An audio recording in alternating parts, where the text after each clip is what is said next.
remember Mufasa had taken Simba up to the top of Pride Rock and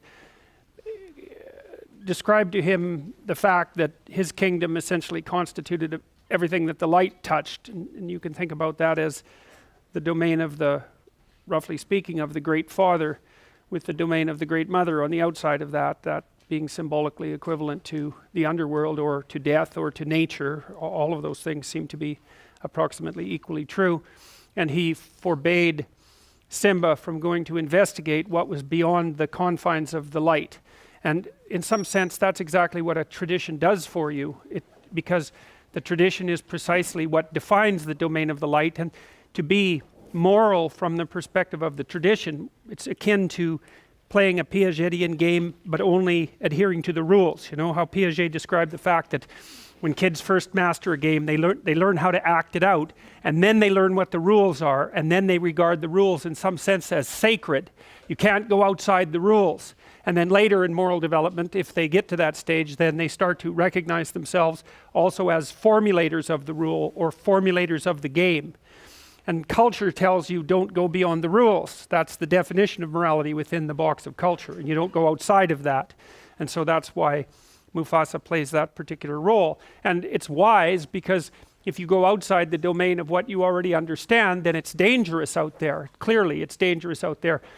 But the downside of that particular message, and this is the mythological reason why Mufasa isn't as aware as he could be of Scar. You know, his knowledge is bounded, and he's not aware enough of what lies outside of that in this realm, let's say, of death and destruction. And so Scar is able to overcome his brother. You see this sort of thing happening to people very frequently, for example, who develop post-traumatic stress disorder.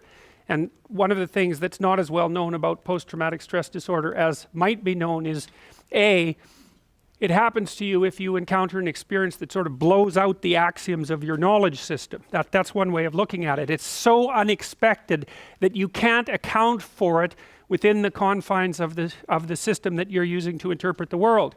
And that often happens to people when they encounter something that's truly malevolent.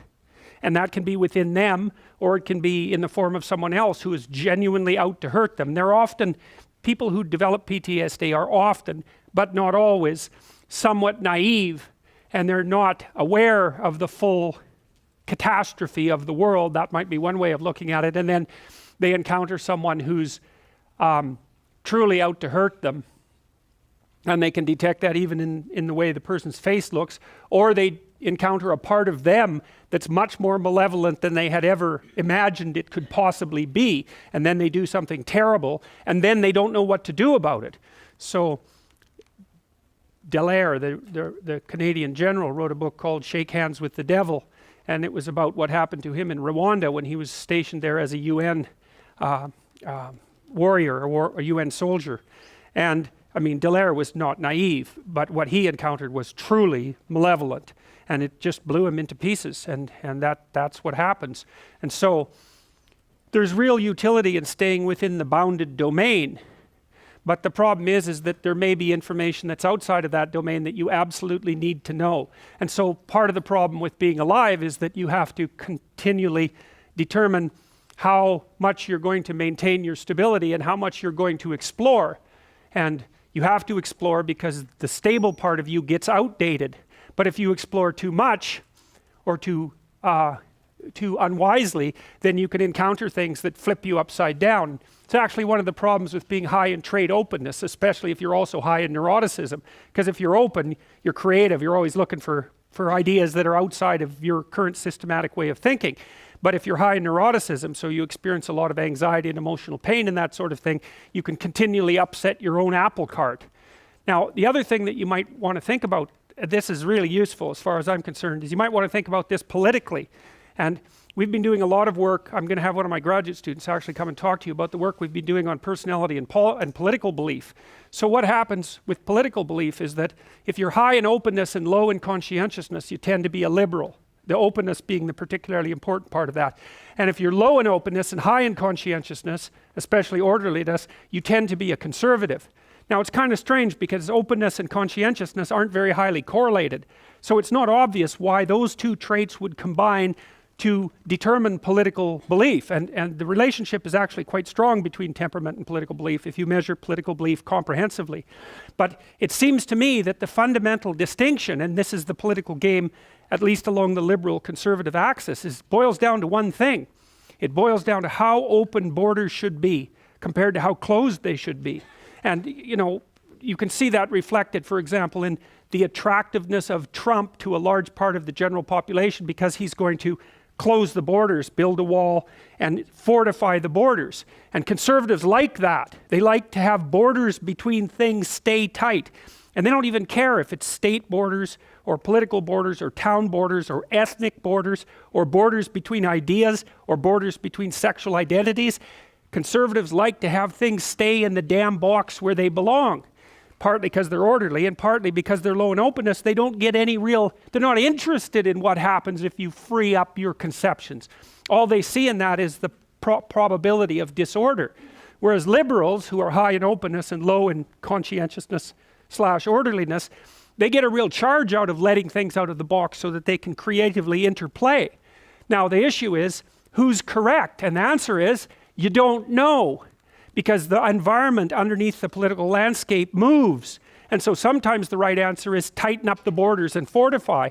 And sometimes the right answer is no, loosen things up because everything's getting too static and tight and we need more information.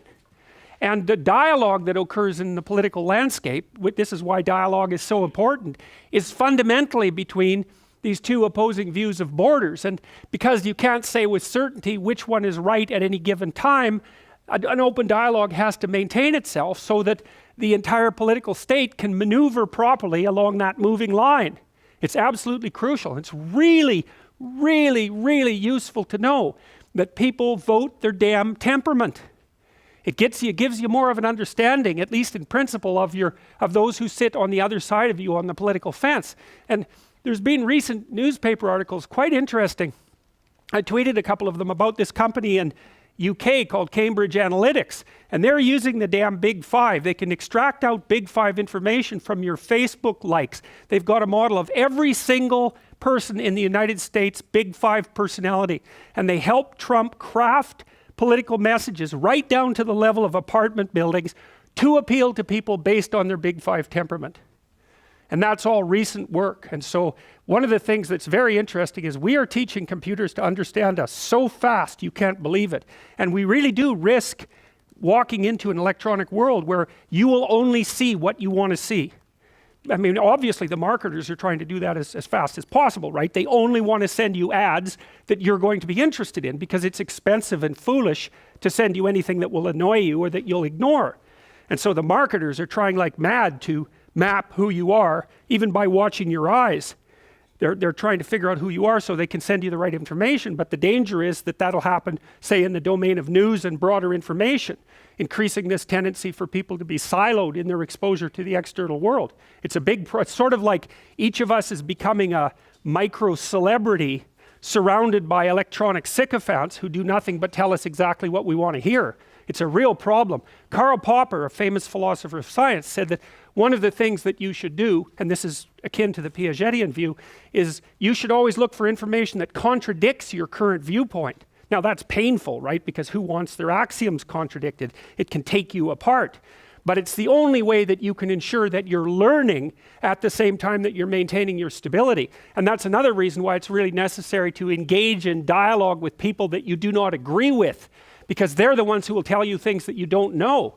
It's of crucial importance in the maintenance of your own stability. The worst thing that can happen to a person, no, because there's many horrible things that can happen to a person, but one of the worst things that can happen is that you find yourself in a situation where no one is offering you corrective feedback anymore, because you rely on the corrective feedback provided by other people to keep yourself sane, to keep moving in the ever-changing environment. And if you cut yourself off from that feedback, then you end up static and shrinking. It's really not good. You get less and less competent, you get less and less confident, and the threats outside of you loom larger and larger. So that's all to do with the domain outside the light.